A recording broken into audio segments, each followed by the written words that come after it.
বিখ্যাত সাহিত্যিক ও কবি সুনীল গঙ্গোপাধ্যায়ের লেখা একটি ছোট্ট কবিতা আজ আমি পাঠ করে শোনাব। কবিতা ধান। শুরু করছি। হলুদ শাড়ি আর পরো না, এবার মাঠে হলুদ ধান ফলেনি।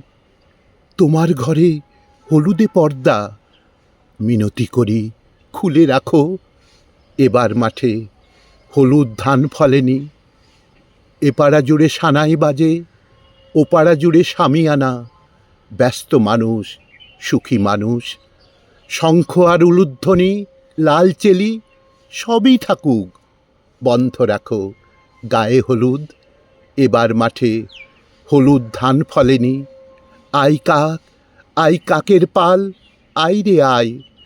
গোয়াল ঘরের পাশে দাঁড়িয়ে ছেলেটা ডাকে পুরনো সুরে, ও খোকা তুই কাক ডাকিস নে। ও ডাক যে অলক্ষণে। এবছর আর নবান্ন নেই, বান এসেছে। এবার মাঠে হলুদ ধান ফলেনি। দুপুরবেলায় হলদে হাওয়া উদাস হয়ে ঘুরে বেড়ায়।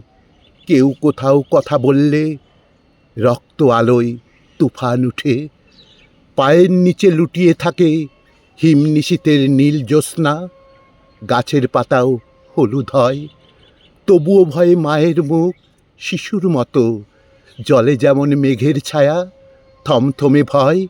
ও মা, তুমি ভয় পেও না, শিশুর অন্নপ্রাশন হবে অনাদিকালের গোধূলি বেলায়। শিশুর অন্নপ্রাশন হবে অনাদিকালের গোধূলি বেলায়।